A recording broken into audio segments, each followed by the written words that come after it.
What's up, Hustler Nation? On today's episode, I am joined by John Holloway, and John is a serial digital entrepreneur who has founded several websites since 2007 when he was still in college.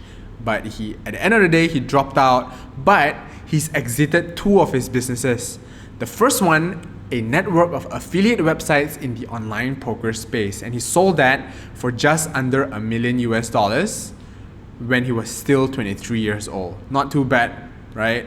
For a college dropout. And the second one was an e-commerce project, an experimental project called motocrossgear.com. And this website was acquired by RevZilla, and they merged it into their current store and took over his Facebook page. And for those of you who don't know, RevZilla is one of the top motocross gear e-commerce websites in the world, and they have more than 4 million visits to their website each month, so they're huge, okay? But that apparently still isn't enough for John. Like all serial entrepreneurs, he started another business called No Exam in 2013. And No Exam is a digital life insurance brokerage. So it started off as a traditional insurance agency, cold calling and closing deals and stuff. But over the last few years, they've been doing more affiliate marketing and lead generation for the insurance industry. So hustlers, I just want to say something. I'm always very happy and excited to host affiliate marketers on this show because I'm also in this space. It's a great opportunity to pick John's brain since he's been doing lead gen, SEO, affiliate marketing for more than 10 years now.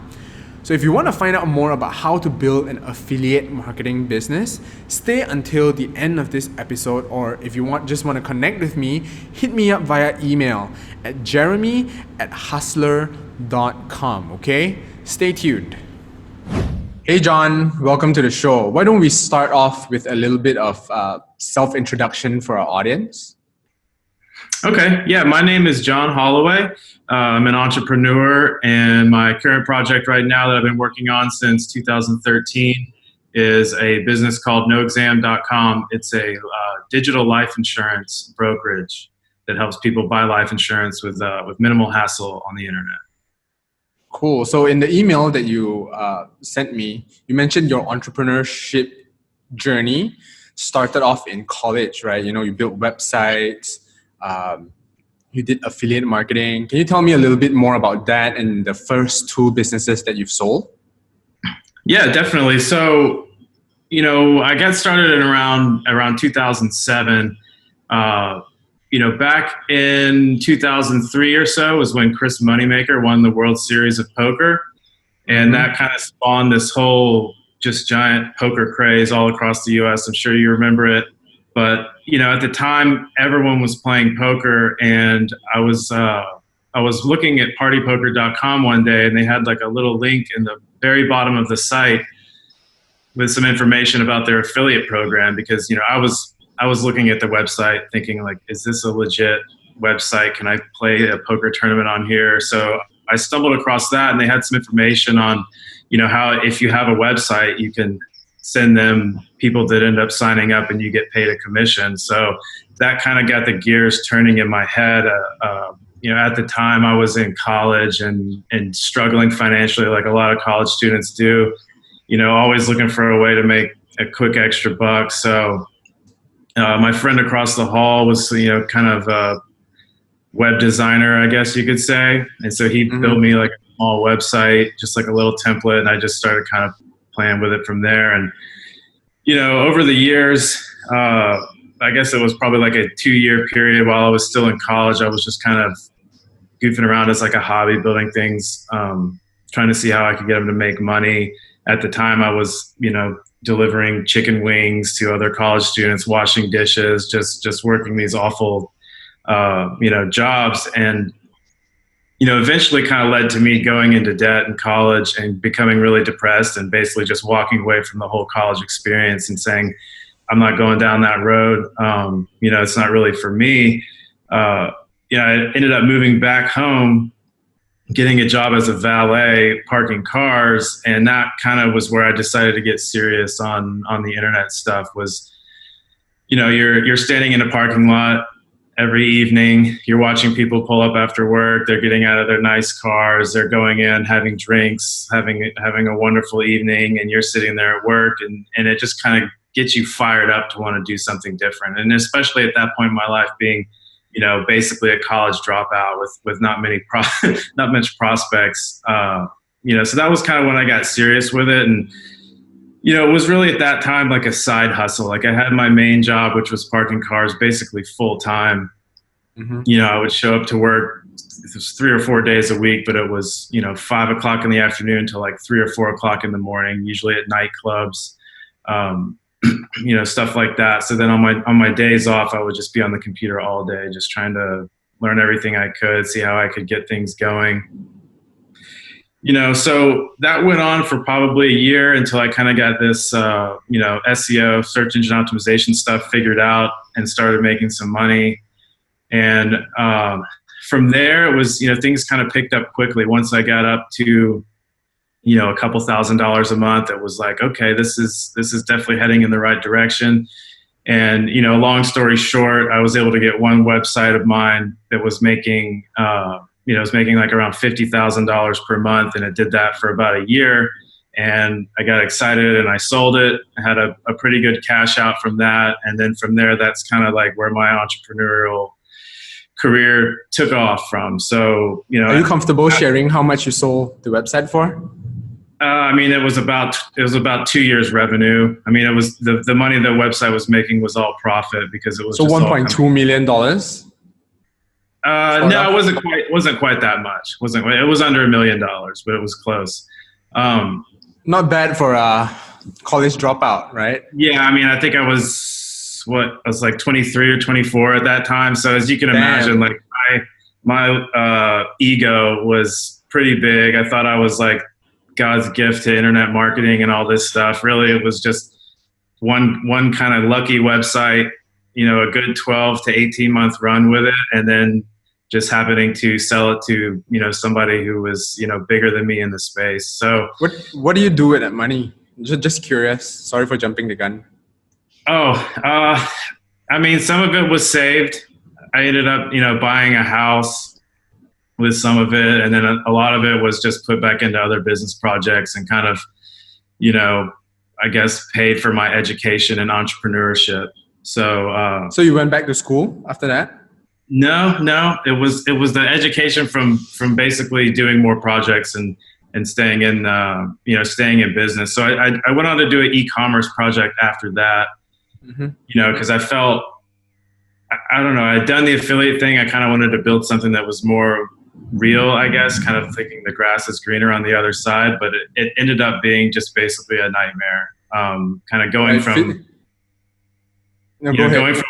basically a big success to something that was just a struggle from the very beginning all the way to the end.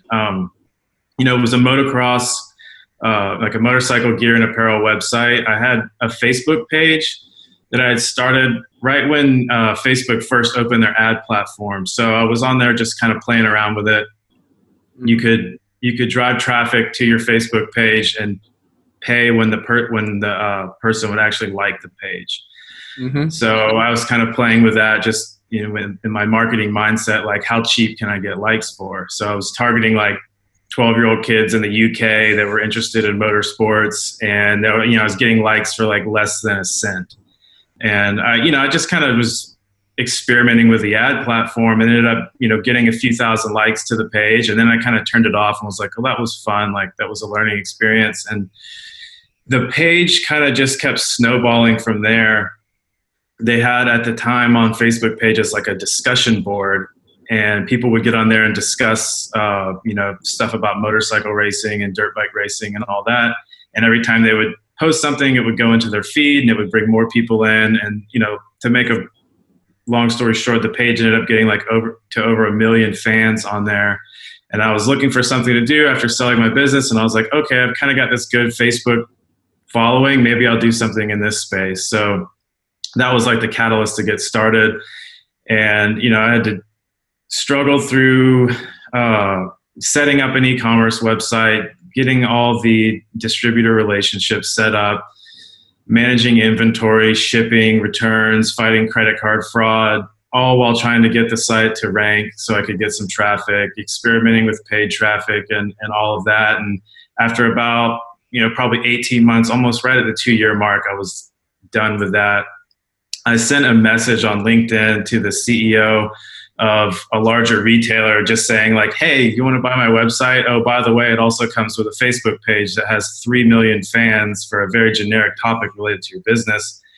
And, basically he sent me a message back and said, yeah, we're definitely interested. They didn't really care about the website or anything I had done. They just wanted that Facebook page because at the time, this was before Facebook started to limit organic reach of your page, where, they were just going from, you would make a post on Facebook and everyone would see it, to you would make a post on Facebook and like 10 people would see it out of like 3 million or something. They wanted you to pay to access those Yep. people. So they jumped on that deal.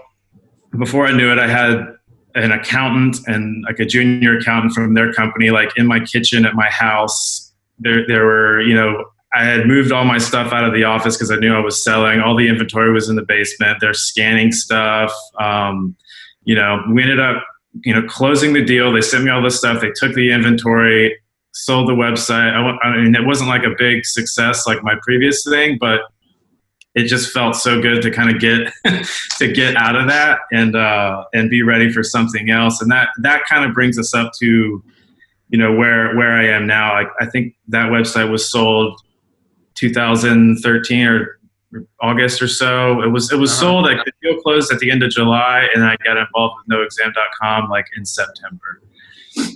So, kind of getting into that, let's see. Yeah, I was looking for something to do that, I didn't have to do all the, not fun business things that come along with running. So let's stop right there. You mentioned that, your motocross gear website, that whole business was just a nightmare. Can you just explain a little bit more before heading to your current? Yeah, definitely. So, I kind of see myself as a digital marketer, and I like doing, all the digital marketing stuff. So anything having to do with paid traffic, email marketing, search engine optimization, link building, all of that stuff. I enjoy that. But the parts of the business that I don't enjoy are accounting, inventory management. Inventory management, dealing with customer returns, dealing with people trying to, run fake credit cards through chargeback issues and stuff. Yeah, chargebacks, people sending stuff back that they had gone and ridden on a dirt bike with, and sending it back with pine straw and dirt all in it, and thinking I'm Amazon.com and that I'm going to, basically refund their money no matter what. That was kind of some of the stuff that I didn't like about it. And it just, as a digital marketer, I want to work on that stuff, and having to be forced to do literally everything. And this thing was kind of like I said, coming off a big win, bootstrapping it, using all my own money for it, thinking it was going to be some smashing success because like I said, my ego was a little inflated from my previous website sales. So yeah, I mean, it was not an ideal situation there with doing all that other stuff. I really wanted to get back into something that I could just focus on the digital side. Yeah, like I totally feel you, because I personally run a physical products e-commerce business as well. And you end up plowing so much of the profits back into inventory, and so much money is just getting stuck in inventory. It's just a nightmare for me as well. And yeah. Yeah, and it tends to add up. Small numbers here and there, they add up to really big stuff over time. And that's kind of what I ended up with that business. And I just thought I have way too much money sunk into this. I have way too much inventory. It's taking up all my time, and it's not giving me a lot of profit, and it's making me miserable. So that was kind of my cue to exit on that one. And luckily, like I said, I threw a Hail Mary pass to somebody on LinkedIn, and they jumped on it. And it was just one of those things where, I kind of feel like I got saved from basically going down with the ship on that one. Right. Did you end up making money on that business? Yeah, I mean, I made a little bit of money, but on paper. But when you consider how much time I put into it, I don't feel like I came out ahead. I would spend so much time on that business, and I would have to be at the office early because UPS was coming to drop off shipments that I had to get out to the customers and stuff like that. So yeah, it was a huge time thing. I mean, it was just a really big learning experience for me.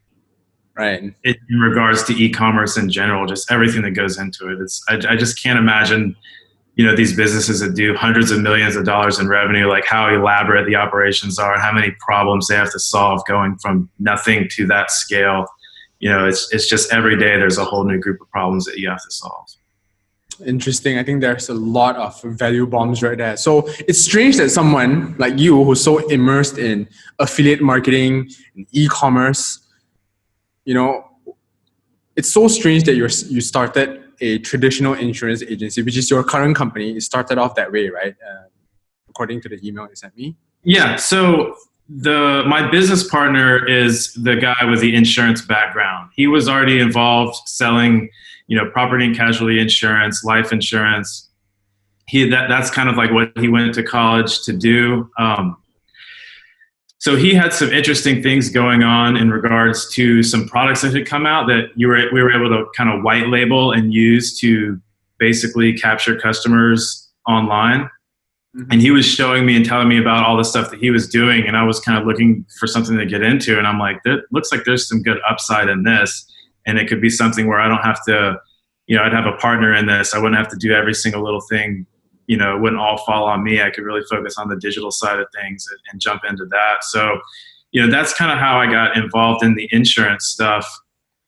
Not really because I'm an insurance guy or I have an insurance background or anything like that, but, because my partner, the guy who ended up becoming my business partner was already involved in all that. And I just kind of thought, well, okay, you've got this insurance side, I've got the digital marketing side. Let's join them together and see where we can take this. Right. So it's just the two of you? Yes, just the two of us are partners. And then we have, a team of remote sales agents that, they call the customers when they come on the website. And then we also do some affiliate marketing as well. Right. So what was the tipping point switching from running a traditional insurance agency to, being a lead generation website? Yeah. So, when you think about like a brick and mortar insurance agency, you picture just a bunch of people sitting in an office calling leads. And kind of the way it would work from what I understand was, these agencies buy, an order of leads every month, and they have people sitting at desks calling them, trying to sell them, whatever kind of insurance they specialize in selling. And that's basically it. And they just hit the phones all day long. And we thought, well, I know that there's people out there searching on search engines for products that they're ready to buy. They already know they want to buy it. They just need to find a place to do it. They're out there looking for it. Why not, have our website show up there? They can come and buy from us, and we won't force them to, get on the phone unless they have to. We're not going to call them 100 times. We're not going to, bombard them with all this kind of high pressure sales stuff. Just kind of let them come to us and buy it from us was the strategy from the get go. And it also saves a lot of, time costs as well. You don't have to have people calling your clients and stuff like that. So what does your day-to-day look like now? Day to day right now, what we're working on is just all of our content, making our content better, trying to, get that content out to people that might be interested in mentioning it or linking to it on their site. Google's algorithm, they've been doing these core updates every 3 months. The last one that they did kind of put a little ding in our traffic. So, the YMYL update. Yeah. The Your Money or Your Life, all that good stuff. We're obviously selling life insurance. It's definitely in that category. And, Google just holds sites in those categories to such a high standard of trust. And, trust being that, is your website being linked to from high authority domains? Are you being mentioned in the context of being, an expert on the subject and all that good stuff? So, what my day to day right now is I get on the computer, I pull up pages on the website, and I just say, how can I make this page better? Where is it lacking? Do we need to add some design elements? Do we need to rewrite some sections? Do we need to cite more sources? I'm just going through that stuff, just page by page, the fine tooth comb. It's nothing glamorous. It's nothing really exciting, but we've kind of reached that point where it has to be done because, our competitors out there are like just these huge media sites. I mean, you think about sites like NerdWallet, they're, insanely huge. $500 million of revenue, I think, was like the number that I saw from like a few years ago or something. So it's got to be beyond that. There's a lot of startups that are heavily funded. Policy Genius is one. They have a really solid operation in terms of content and SEO. So a lot of what we're doing is just trying to get on that level and try to have our content be as informative and trustworthy as we possibly can. Right. So how much of your website's traffic is directly linked to search? Right now, it's probably about a 50%. What about the other 50%? Yeah, it just comes in through direct traffic, referral traffic, and like a little bit of paid traffic and retargeting. But going back to my kind of early start in business, there was a time when all my traffic relied on Google's organic search, and I was doing some things that Google didn't like, and they penalized like two of my websites simultaneously. Luckily I had sold that other website in advance, so it didn't hurt as bad. But at the same time, like, when it happened, it was like soul crushing. So, because I put a lot of work into those websites, and I wasn't really doing anything that anyone else wasn't doing. I guess I had just flown a little bit too close to the sun, and they basically just nuked both the sites. So I kind of told myself, like, look, no more black hat stuff. Yeah, don't get too sold on that black hat stuff, because when it's all fun and games when people are talking about getting penalized, but when it actually happens to you, it's not fun at all, and it's a super humbling experience. So, I always kind of going forward would just tell myself, like, look, don't put all your eggs in one basket in terms of, where you're getting your customers from. And if organic search makes up 99% of your traffic, like, it's just a matter of time before you take a hit on that. So even right now, with it not making up all of our traffic, when the algorithm changes and you get dropped a couple of spots, it still puts a ding in the revenue. So it's definitely something to kind of keep in mind. So what are you guys doubling down on, to try to recover from this YMYL update? Because I checked out your website, you actually have a pretty high domain rating. I think it's 63 or something on Ahrefs. Yeah, I think it's like a 58. 58. Yeah, basically we're doubling down on all of our SEO efforts across the board, because with paid traffic, especially in our space, when we first got started, that's where we put a lot of our effort, was running ads on Google and through their ad platform. And what we've kind of seen happen over the years is more companies are coming to the market. There's more products that allow people to complete the application process online.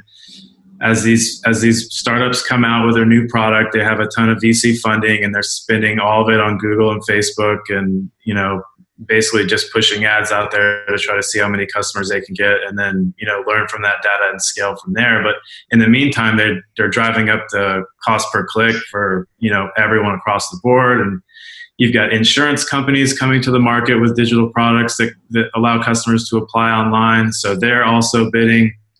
And we've just kind of seen it, the margins kind of erode as the market matures and more digital products come online, and companies are able to sell these products without, needing an agent to do it over the phone or anything like that. So, we kind of saw that trend happening a year or two ago, and just decided, okay, it's time to time to focus on SEO again, even though, me, like I said, I don't ever want to put all my eggs in one basket, but at the same time, like, you have to do whatever you need to do to get that growth and get the customers coming in. So, that's what we're really doubling down on now is getting really high authority websites to mention us, creating content that can get them to mention us, and making sure that our content is as close to perfect as we can get it.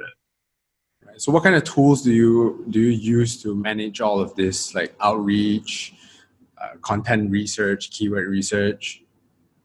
I mean, Ahrefs is like the main SEO tool that I use. I use SEMrush a little bit, but that's kind of just to get a second opinion on stuff in terms of keyword research, make sure there's not anything I'm really missing out on.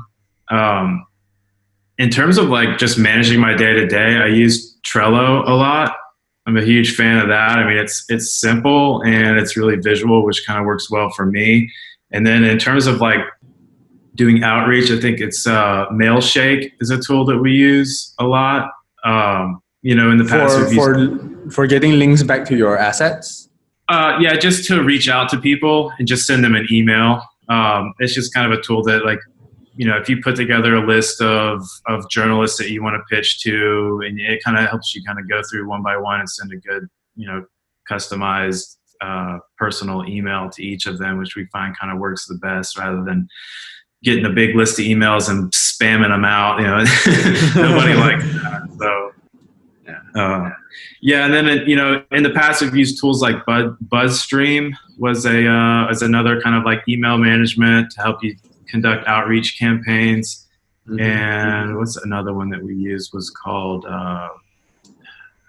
Outreach Ninja or something like that, I think. Ninja Outreach. So we're on Mailshake, we're on Ahrefs, we're on the same stack. So yeah, and those are kind of like I said, those tools all just kind of work. They don't. I mean, I wouldn't say any of them are like a magic bullet or anything. It's just that they just do what they need to do, and if it kind of depends on what you put into it as a marketer, is what you're going to get out. So,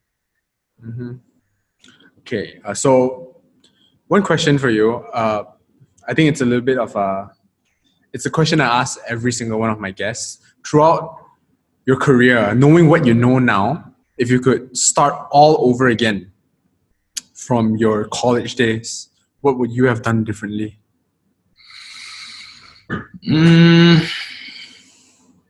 I probably would have just picked one really big project and stuck to it this whole time, instead of trying to go for like the quick money and turn around and sell it. I would have worked on, just building something really high quality slowly over time in like a really big industry that has, potential for unlimited growth. Probably like something like finance. Or like something like NerdWallet. Yeah, something like that. I mean, that website is such a cool Insane. Story. I was reading something the other day that when they were starting out, they decided to produce like 500 pieces of content per month.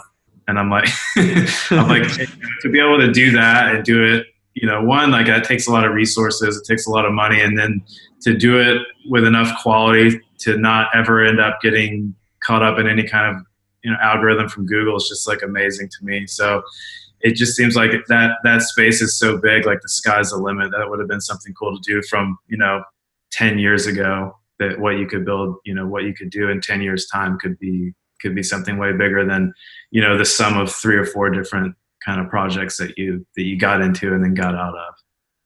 Right. So I'm not sure if you know this, but in one of the podcast episodes, I can't remember episode number what. I'm not sure if you know this website, Dollar Sprout.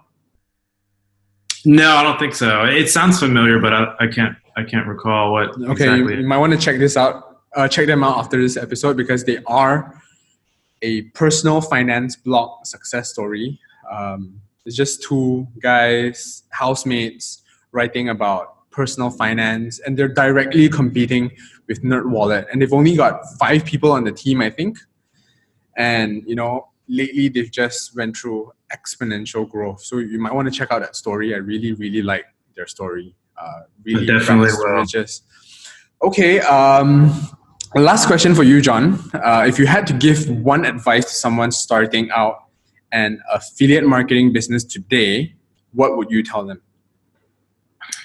I would say, definitely spend some time trying to come up with a unique angle for what you're going to be doing.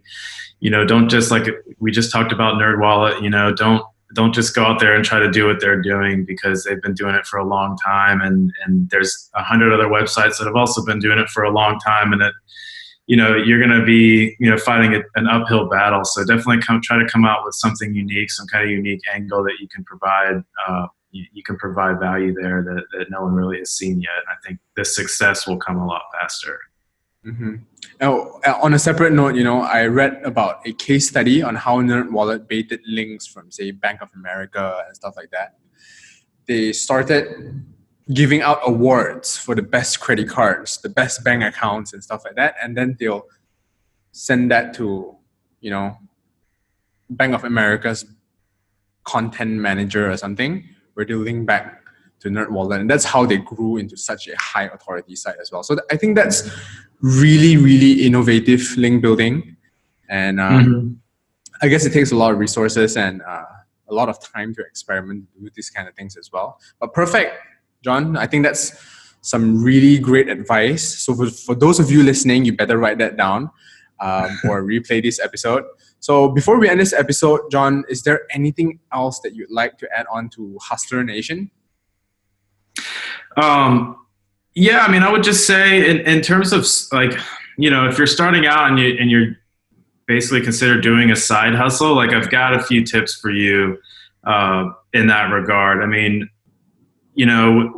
let's say you're like a younger person, you've kind of got your first or second job, you're not really completely happy with it, you want to do something else, something bigger and kind of go into business for yourself. I mean, the number one thing is like you really can't allow yourself to get too comfortable, because if you're comfortable and everything's all good, you're not going to really be fired up to make a change for yourself. I mean, you really have to want it. You have to be able to sacrifice now for for a better future, So,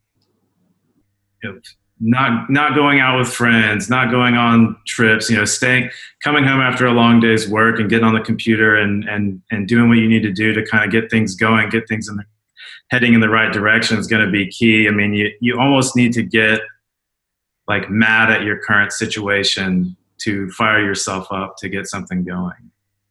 Very much like your valet story, somewhat. Yes, definitely. That was definitely like a catalyst for me, watching everybody enjoy their wonderful evenings every night. Awesome. So thanks for coming on to the show, John. I think I've learned a lot from you, and it's I hope that No Exam continues to grow and recovers from the YMYL issue, because I think it's a lot tougher for new sites to rank now, isn't it? I know I said last question, but let's just keep going. Yeah, like you said, it's definitely hard to rank as a new site. You've got to pick up link submissions from high authority sites. That's really, that needs to be part of your strategy from the get-go. If you're going to be in a space that is your money or your life, which is, let's be honest, pretty much every website on the internet. Yeah, e-commerce, pretty much everything else. So it was a pleasure speaking to you, man. Thanks so much. Yeah, thank you for having me on. And just, I'll just end with this, that, if there's anyone out there that's listening that has anyone depending on them financially, definitely take a look at getting some life insurance. You don't have to buy it from my website. Just go out there and get it, because no one plans on passing away early before their time. So that's my pitch there. Right. So here's your website anyways. It's noexam.com, noexam.com. So get your life insurance, hustlers. Cool. Thanks, John. It was a pleasure speaking to you. Bye. Yeah, thank you. Bye.